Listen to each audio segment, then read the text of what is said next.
that we will already be having our Seders 4 weeks from tonight.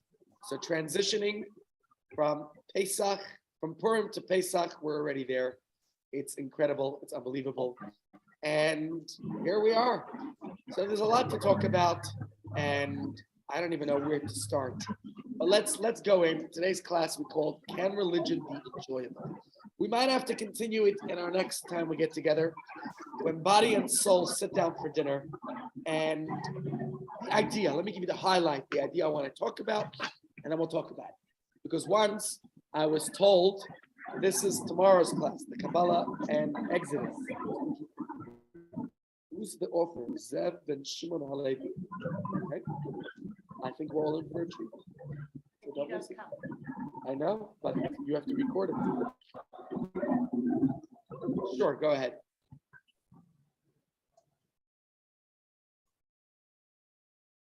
Yeah.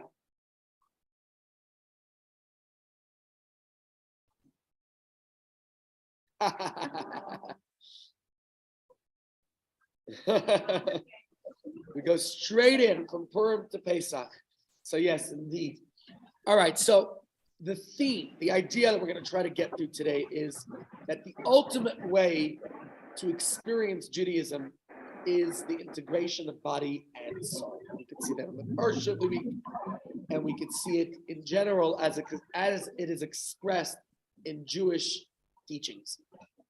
That we have to really truly enjoy the mitzvahs. In fact, if you go back to the shiur I taught on Monday this week, we talked about how to really truly experience your Yiddishkeit. And that's what happened in the Purim story as we looked at it through the lens of Hasidus, through the prism of the Rebbe's teachings, that the Yiddishkeit should be something that is something that you truly enjoy. So we're going to try to see how to experience that in our Pesach Seders, please God. And particularly waiting to the end of the Seder. You all know the joke about this non-Jewish person who comes to the Seder, who's invited, he hears, oh, the Jews are having this big Pesach Seder, I want to be there, and smells all the food that they're preparing and sees all the cooking and shopping and everything that's going on. But when they come to the Seder, they're reading this boring book, the Haggadah, so many pages, and they're drinking cups of wine, and they're eating matzah and bitter herbs, and they say, that's it, I had enough of this event. And they left just before the dinner. But I want to share with you something. It's not just the dinner, it's after the dinner, the afikoman. So we're going to talk about how is the afikoman, what is so important about afikoman, not just in its thematic element, but actually in the significance of the Seder.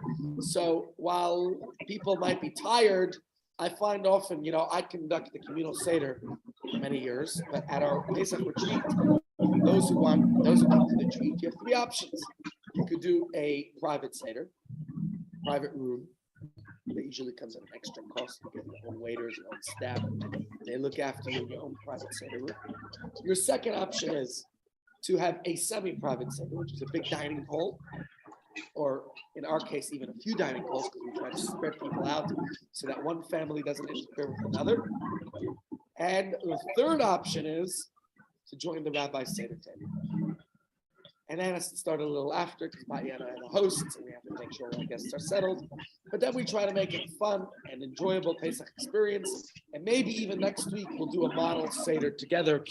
I'll try to take you somewhat, a little bit into the Seder, and just so you can refresh and actually prepare and get your shopping lists together and everything you need to do in preparation for the Seder. So that being the case, fun that some people, by the time dinner is done, their Seder's done. And that's not the way it should be, because you should really experience the Seder fully all the way through to the end, because at the end, there's also good stuff. In fact, there's a special dessert.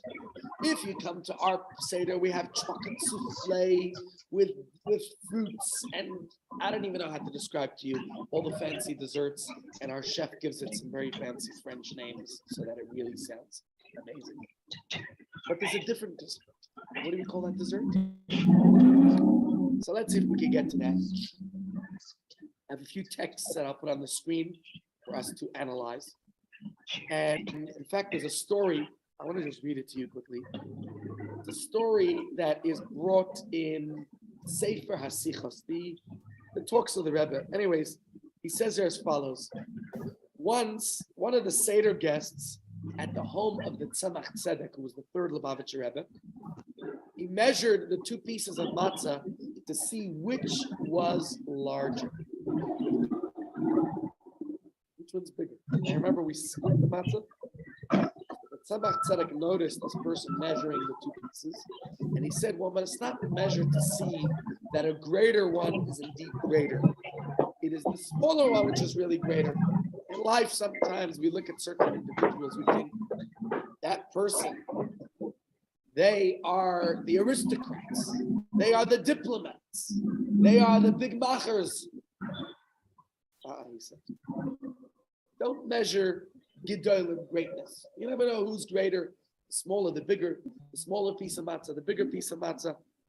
So his point was, and in fact, the Rebbe Rashab was present at that meal, and he said he didn't like this idea of people measuring the pieces of matzah to see which is bigger than the other.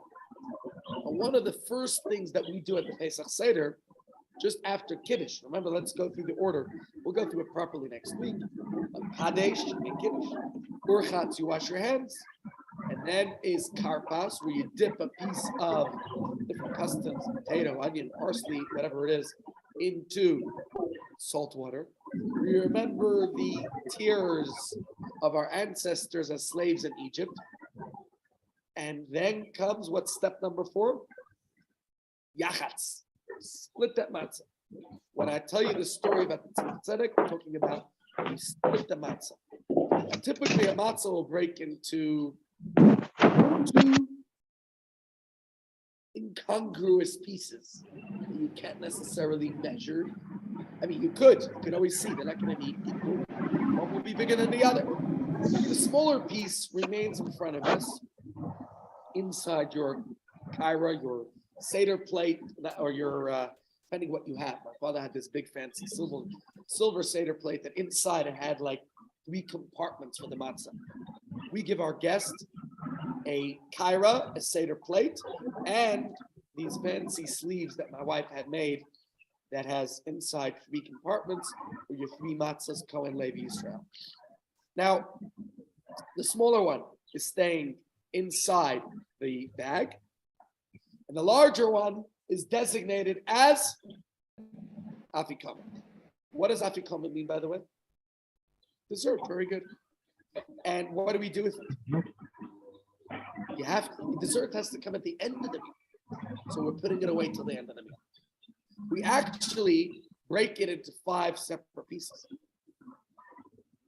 Put it into your afikomen bag and hide it away. And later, any of the kids find it, not steal it, find it, then they get a prize.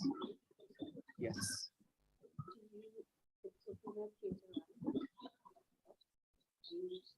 Absolutely. Yeah. Put it aside. Put it aside. The hiding is more, although there's that idea of suffering, or we eat the afikomen is called suffering. So that's why you put it aside. But the part about hiding so the kids will find it is just to create some more fun and intrigue and excite the kids. So that's what it's about. Yes, and to keep them awake, true. Absolutely. We want them to be engaged. We want them to be engaged. I'll repeat to you something I say every year. I'm sure you'll hear it from me again. But my father used to say, Kol hamar saper. It says in the Haggadah, Kol hamar saper b'tzias Mitzrayim harezim b'shkiva. Whoever is mar saper, whoever increases the story, l'saper, is praiseworthy. But he would say, Kol hamar saper, whoever hurries to supper, to the dinner part of the meal, of the experience, is praiseworthy. My father, may he rest in peace, he would not hurry to supper. He would say he was going to hurry to supper, but he would give us this vart and that vart and the other vart, and we would be sitting there, and the Seder would take a very long time because we would have lots of insights. So probably a better way to do it Shouldn't say a better way. It all depends.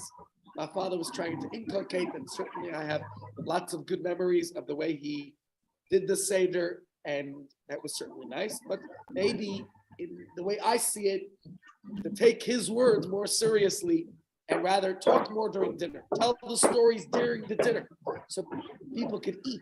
Maybe the Seder part. So the way we schedule it at our retreat is that Kiddush should start at approximately 7 p.m.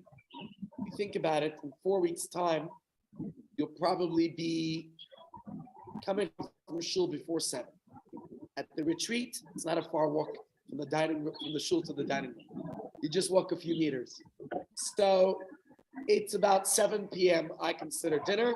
I tell the kitchen to have dinner ready at 8:30. So I give it about an hour and a half. And that works for most families, but I do see some families that are only ready at 9:30.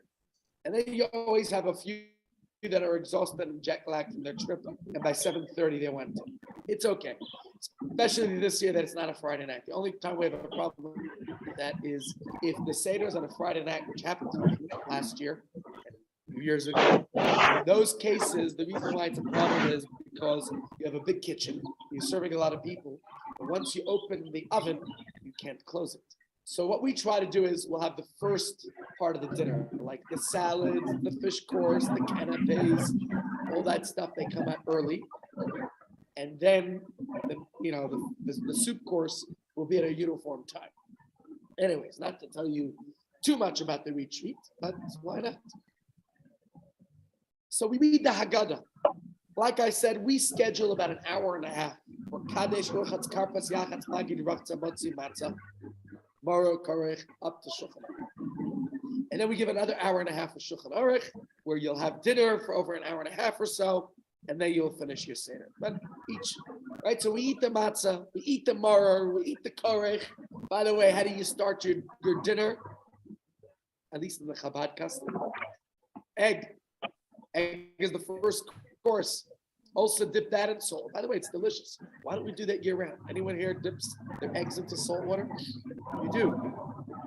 I do it only at the Seder. It's actually nice year round. It's tasty. And then you have a delectable Yom Tov meal if you come to the retreat again. It is a gastronomic wonderland. And then Kneidlach, that's a good question. We don't have matzah Kneidlach at our retreat till the 8th night. What we do have is different types of Kneidlach, imitation Kneidlach.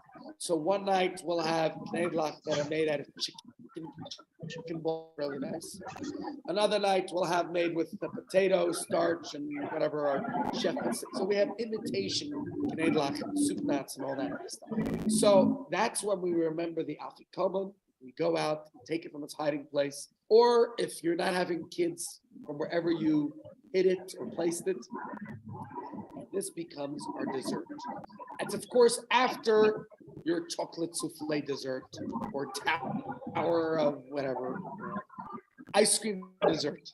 Now, of course, in many homes, this is a fun activity, hiding, finding the afikoman, and it can become a whole spectacle, a whole experience. And there's a custom that when the middle matzah is broken,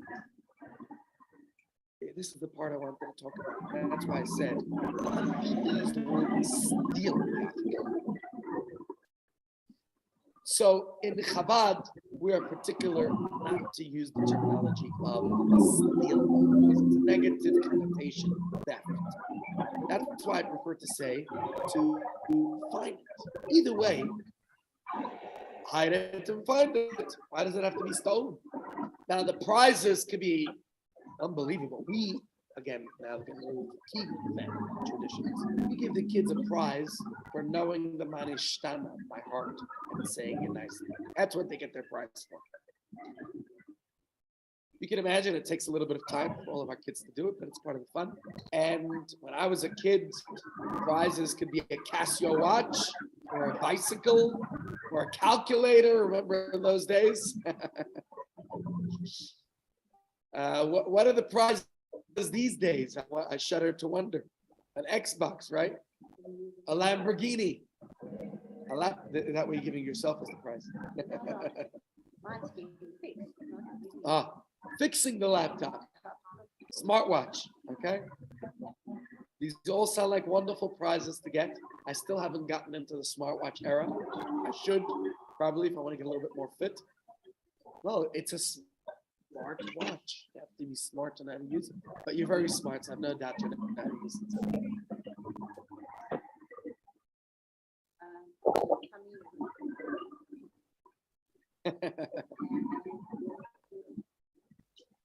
Yes, I certainly should be getting. Yeah, I certainly need to get smart, and I certainly have to watch the time, and it would be good to get healthy. An alarm. I will have no excuse for being late after that. It will be trouble. No, can't wear it on Shabbos. Yep. Let's get straight. Let's get into the shir. Here's the Gemara. Hey, why am I missing a text? Okay, sorry, I have 2 texts on here. Let's read it first from the Gemara, and then from Rabbi Yaakov Emden on the Siddur, his commentary about this. All right. So here, what's the source of this interesting custom of finding the matzah, hiding the matzah, finding it? So actually, it's in the Gemara. The Gemara says, Tanya Rabbi Eliezer Omer, Rabbi Eliezer says,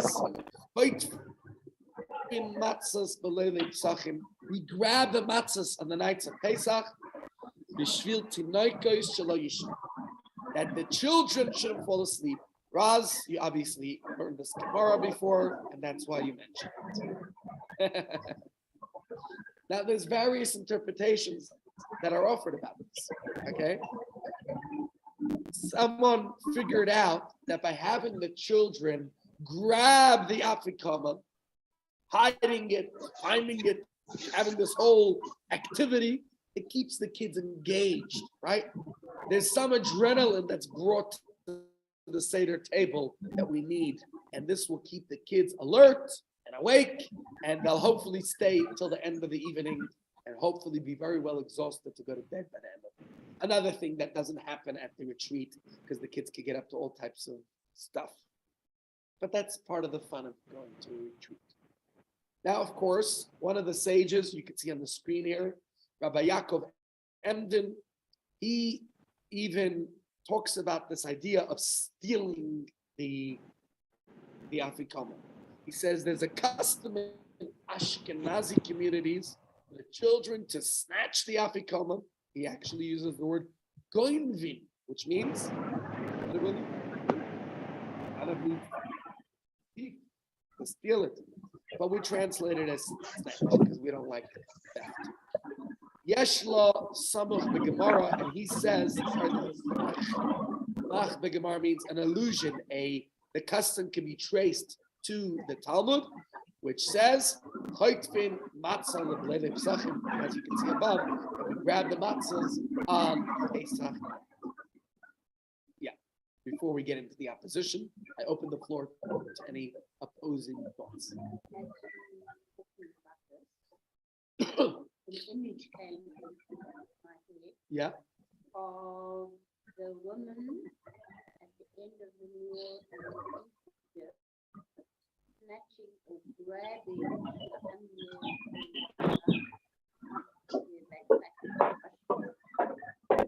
Yep. So maybe this was about replicating. Perhaps. All right, so we have one perspective here. Are you ready for the Hasidic perspective? All right, let's get into the Hasidic perspective now, the opposition, because we do not want to train our children. You know, yesterday was Purim, and in Purim we tell the children to get dressed up, but not to dress as villains. You want them to emulate, to admire heroes, people who good.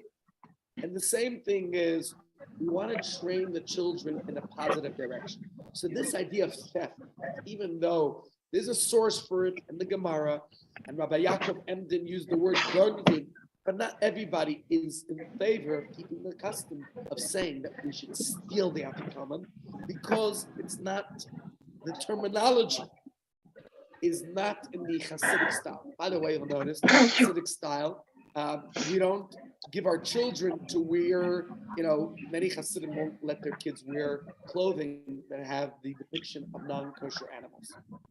There's nothing wrong. You're not eating. They want to keep the children in an environment in which that's not the style. So, and by the way, this doesn't just apply to Hasidim. There was a rabbi Yair Chaim Dakrach. He was known as the Chavos Yair. He was a 17th century, within the 1600s rabbi, one of the greatest German rabbis of his time.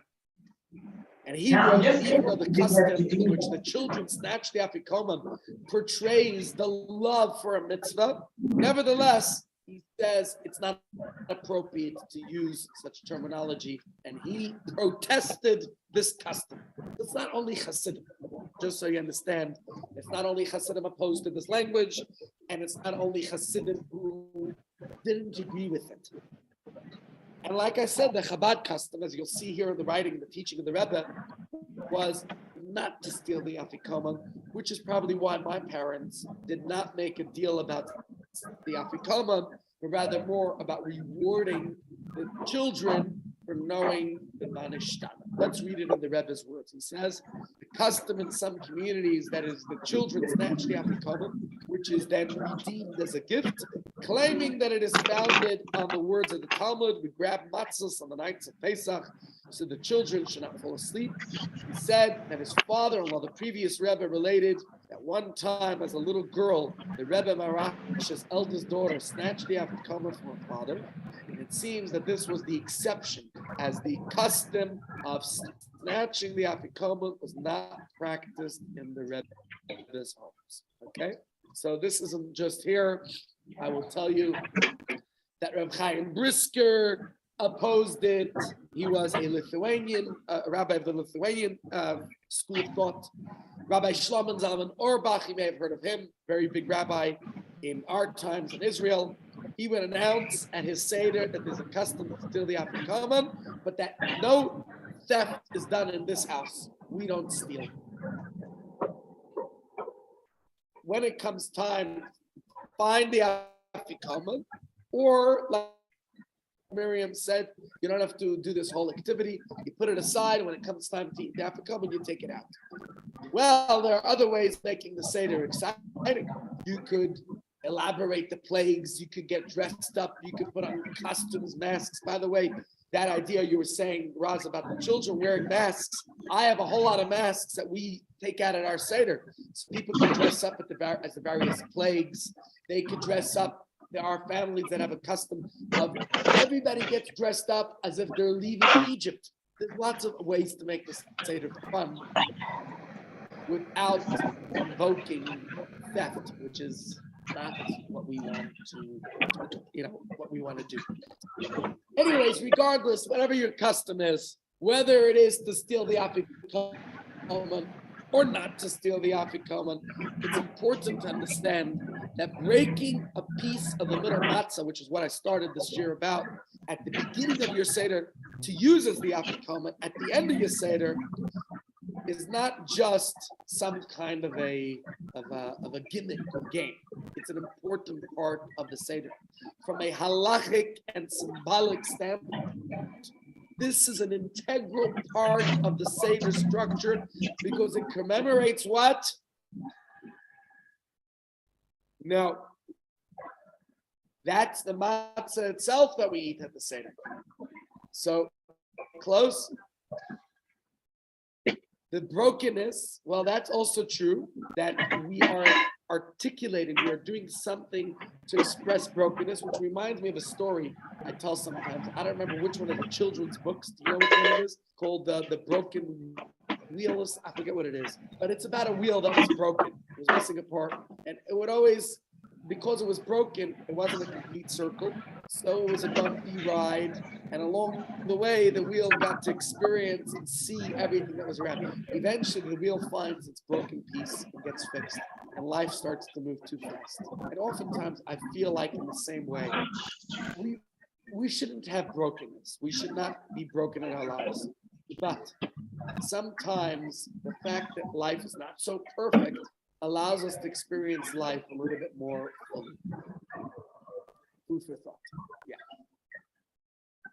Two thoughts based on the- Yeah. They say that if you don't have midnight in darkness, you can't. Also true. Yeah. You just said like, Absolutely. the other thing is like common to me, the upper common symbolizes The dessert. the completion, putting together, the finishing all, the ultimate goal, Right. whatever we. So I will tell you something else that halachically it represents and why it's an important part of the Seder that you have missed. Obviously, at the Seder, we retell the story and it's supposed to be accompanied by various exhibits. So Judaism was into modern pop psychology long before modern psychology existed. And it's a multi-sensory experience, right?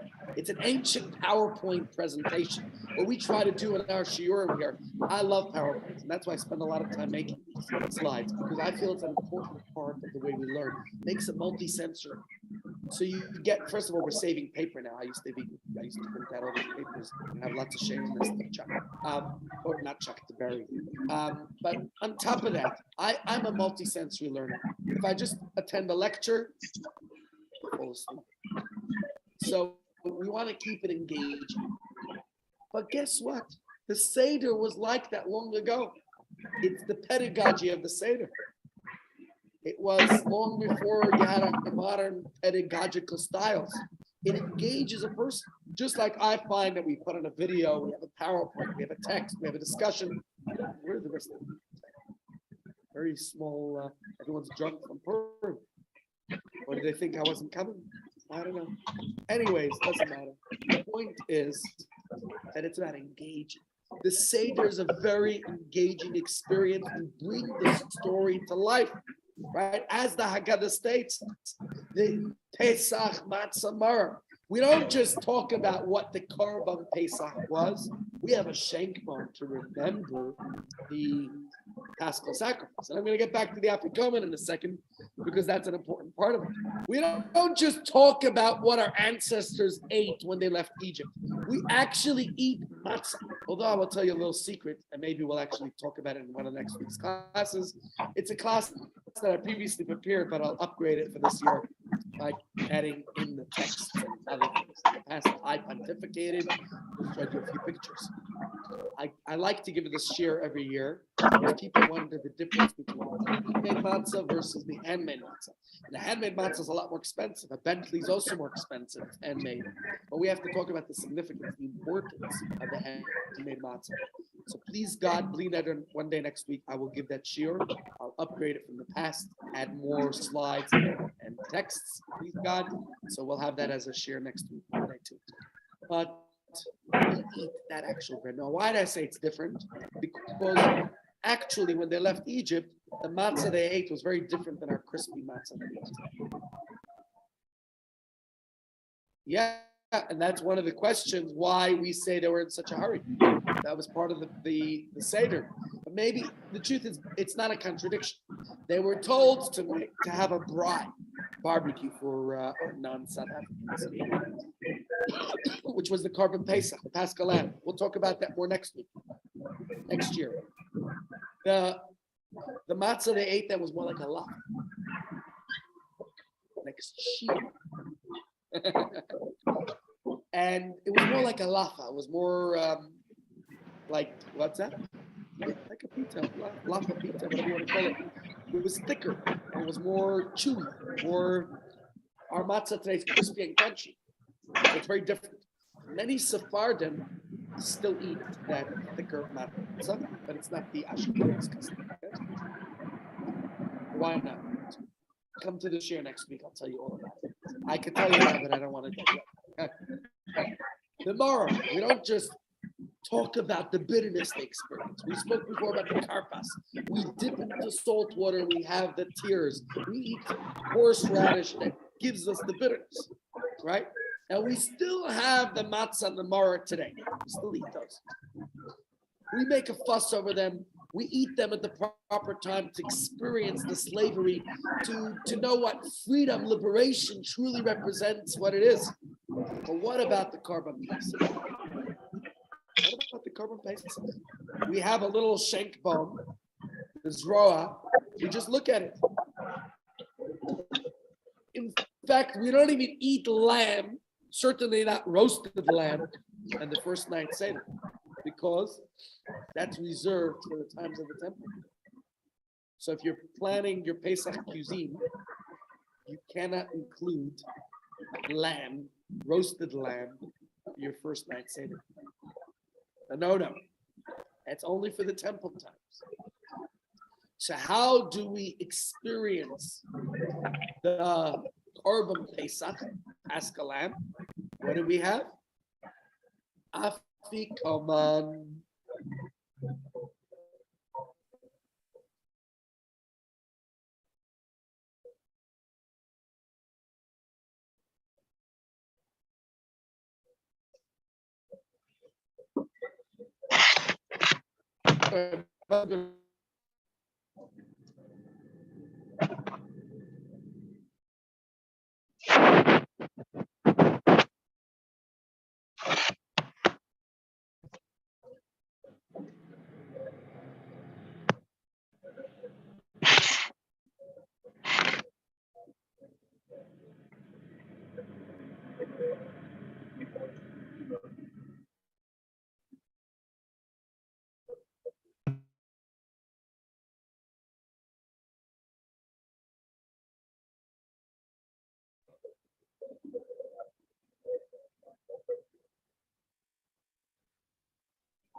This did exactly what it did the other day. It's gone out.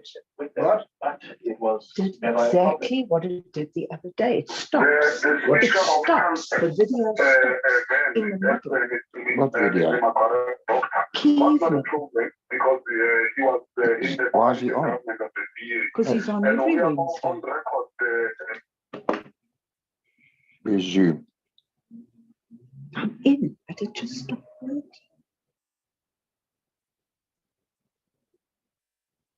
According to Deborah, you got to press that to get that. According to Deborah, I want to show you. She does this.